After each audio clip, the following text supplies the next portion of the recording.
you feeling a bit stuck when it comes to teaching your tween about sex, puberty, relationships?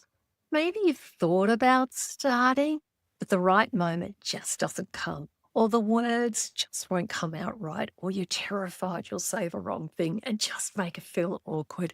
If that's you, breathe. You're not alone. Most parents feel unsure. They put it off. And sex ed, it quietly slides to the bottom of the to-do list, below clean the gutters and organise the sock drawer. Am I right? But here's the thing. If we don't figure out what's stopping us, these blocks, they don't just disappear. They stick around and they quietly keep us from having the important conversations that our kids really need. In today's episode, I'm going to walk you through 5 of the most common roadblocks that stop parents from talking about sex ed, and more importantly, how to move past them.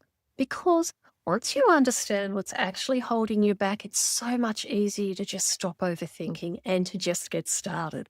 I've spent the last 25 years helping parents have calm, honest, and cringe-free conversations with their kids, and these 5 roadblocks, they come up all the time. And if we don't face them, well, sex ed just stays in that too hard basket and our kids turn to their friends or their phone instead. Which means those early opportunities to build trust, to keep the door open, they just quietly pass us by. So stick around because I've got a 1-minute challenge at the end that will help you spot and start shifting whatever's been getting in your way.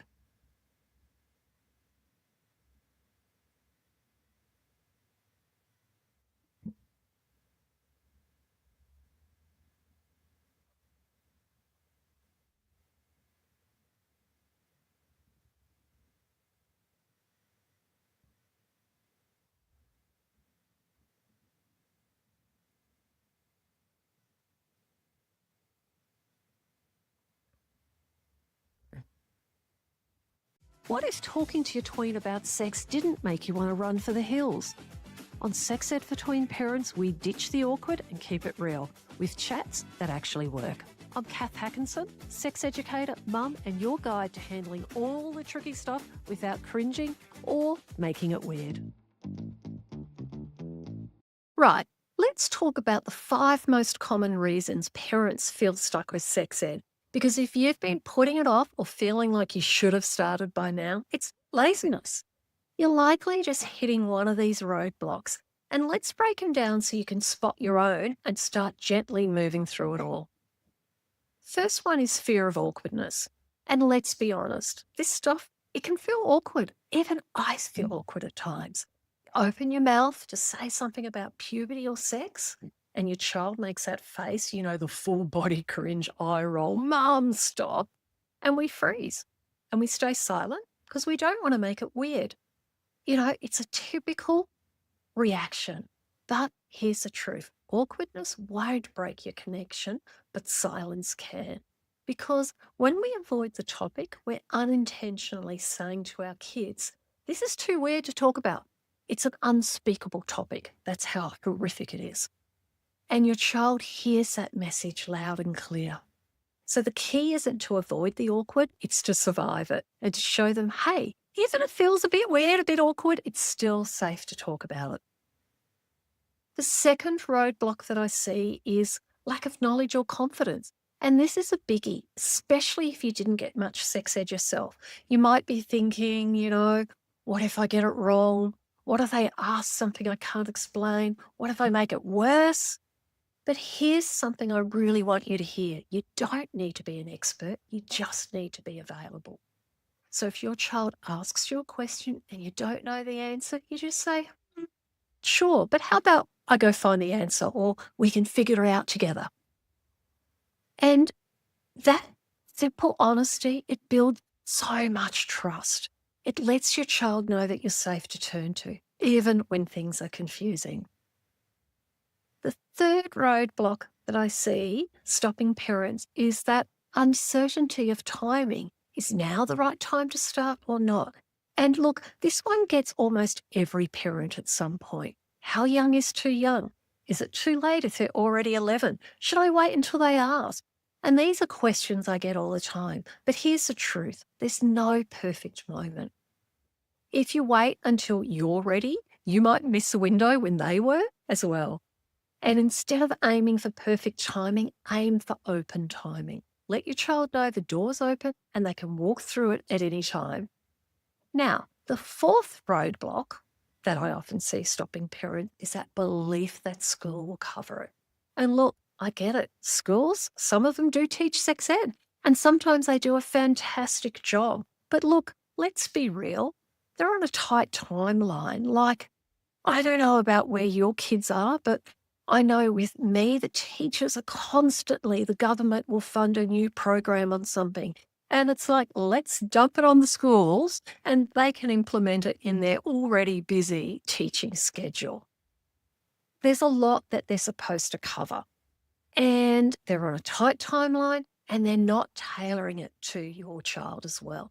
And they're probably not talking about values, feelings, or emotional safety either. And even grade school programs need you to fill in the gaps. Your child still needs someone to unpack what they've heard and make sense of it. And so you think about that. How does that fit with our family values? Because your voice gives context, gives meaning, and also gives our kids safety as well. Now, the fifth roadblock is cultural or religious beliefs. And this one goes deep for a lot of us. Because maybe you were raised in a family where sex was never talked about. Maybe it felt taboo or shameful, or maybe you were taught that good parents don't talk about this stuff. So now, when it's your turn as a parent, something inside says, should I even be talking about this? And I want to say this gently and with respect.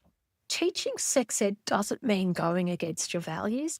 It means leading the conversation so no one else defines it for your child. And you can teach this stuff in a way that fits your beliefs. You can still talk about respect, values, relationships, and boundaries without shame or fear. And when you do, you're creating a safe space for your child to come to you about anything. So, what now? If any of these roadblocks felt familiar, you're not alone. They're real, they're common, and they're totally valid challenges that parents face, but they're also movable. Now, in a sec, I'm going to give you a 1-minute challenge to help you take that first small step forward. No big talk and no pressure.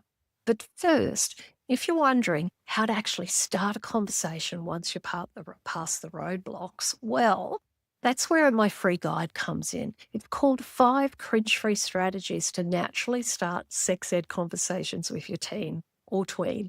They're not scripts or awkward combo starters that your kid will side-eye you for. They're simple, natural ways to break the ice, open the door, and keep things low-key but meaningful. And inside the guide, you'll get 5 easy ways to start the conversation tonight. So they'll give you ways to work sex ed into everyday moments. Share prompts that won't make your tween groan and run for cover. Because without this, sex ed stays stuck and kids turn to places we don't want them learning from.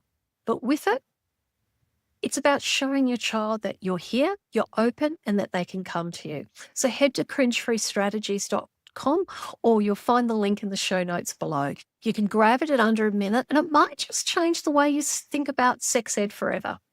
And here we are for this episode's challenge. I want you to take a moment and ask yourself, have I been waiting for the right time to talk about sex ed? Noticing that tendency is the first step to moving past it because there's no perfect moment, just real ones. I'm here, I'm listening, I won't freak out. These conversations, they don't have to be perfect, they just need to start. Thank you so much for being here with me for this episode of Sex Ed for Tween Parents. By showing up for this podcast, you're showing up for your child, and that matters so much. Now, if this episode helped, I'd love it if you could leave a review. Helps more parents to find the support that they need. And don't forget to download that free guide, 5 Cringe-Free Strategies, at cringefreestrategies.com. You've got this, and I'll see you in the next episode.